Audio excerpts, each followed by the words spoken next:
ನಾವು ಯಾವಾಗಲೂ ಎಲ್ಲ ಕಂಟ್ರೋಲ್ನಲ್ಲಿ ಇಟ್ಕೊಳಕ್ಕೆ ಹೋಗ್ತೀವಿ.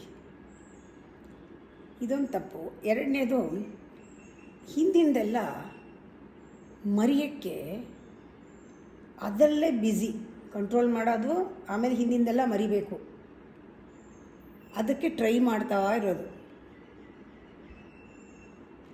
ಟ್ರೈ ಮಾಡಿದ್ರೆ ಬಿಡೋಕ್ಕಾಗಲ್ಲ, ಅದು ಇನ್ನೂ ಹರ್ಟ್ ಮಾಡುತ್ತೆ, ಇನ್ನೂ ಹಾಂಟ್ ಮಾಡುತ್ತೆ.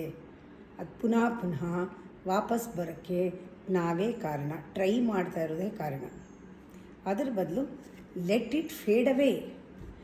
ಅದಕ್ಕೆ ಬಿಡೋದೇ ಇಲ್ಲ, ಅದಕ್ಕೆ ಸಮಯ ಬೇಕು, ಗಾಯ ವಾಸಿ ಆಗಬೇಕು ಅಲ್ವಾ? ಅದಕ್ಕೆ ಅಟೆನ್ಷನ್ ಕೊಡಬಾರ್ದಷ್ಟೇ. ಅದಕ್ಕೆ ಬಹಳ ಅಟೆನ್ಷನ್ ಕೊಟ್ಟರೆ ಅದನ್ನು ನಾವು ಚಿಕ್ಕದನ್ನು ದೊಡ್ಡದು ಮಾಡೋಕ್ಕೆ ಬರುತ್ತೆ ಮನಸ್ಸಿಗೆ. ಅದೇ ಒಂದು ದೊಡ್ಡ ಟ್ರ್ಯಾಜಿಡಿ ಆಗೋಗುತ್ತೆ, ಅದೇ ಒಂದು ಮಹಾ ದೊಡ್ಡ ಅಪರಾಧ ಆಗಿಬಿಡುತ್ತೆ. ದೊಡ್ಡದು ಏನೋ ಮಾಡಿಬಿಟ್ಟಿದ್ದೀವಿ, ನಾವೇ ಬೆಳೆಸ್ತಾ ಇರ್ತೀವಿ, ಇಷ್ಟು ಮಾಡಿರ್ತೀವಿ. ನಾನು ಹೇಳೋದು ಲೆಸ್ ಅಟೆನ್ಷನ್ ಕೊಡಿ. ಎಲ್ಲರೂ ಹೇಳ್ತಾರೆ ನೀವು ಹೇಳೋದು ಸುಲಭ, ಅದು ಇರೋದು ಕಷ್ಟ ಅಂತ. ಗೋ ಥ್ರೂ ಮಾಡಿಬಿಡಿ.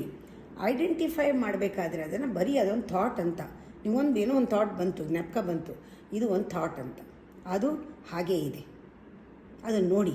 ಅದು ಒಳ್ಳೆಯದೋ ಕೆಟ್ಟದ್ದೋ ಎರಡೂ ಯೋಚನೆಯೇ. ಇವಾಗ ಕೆಟ್ಟದ್ದು ಬಂತ, ಅದು ಯೋಚನೆ, ಅದು ಅಷ್ಟೇ, ಜಸ್ಟ್ ಎ ಥಾಟ್. ನಾವು ಯಾವ ರೀತಿ ನೋಡ್ತೀವಿ ಅದು ನಮ್ಮ ಪರ್ಸೆಪ್ಷನ್ ಅಲ್ವಾ? ಬರೀ ಥಾಟ್ ಅಂತ ನೋಡಿ. ಒಳ್ಳೆಯದು ಕೆಟ್ಟದ್ದು ಅದು ನಮ್ಮ ಪರ್ಸೆಪ್ಷನ್ನು, ಬರೀ ಥಾಟ್ ಅಂತ ನೋಡಿ ಅದನ್ನು. ಅದು ಒಳ್ಳೆಯದು ಕೆಟ್ಟದ್ದು ಹೇಳಲೇಬೇಡಿ, ಥಾಟ್ ಅಂತ ನೋಡಿ. ಮನಸ್ಸು ಹೀಲ್ ಆಗೋಕ್ಕೆ ಬಿಡಬೇಕು. Less attention, less attention, less attention.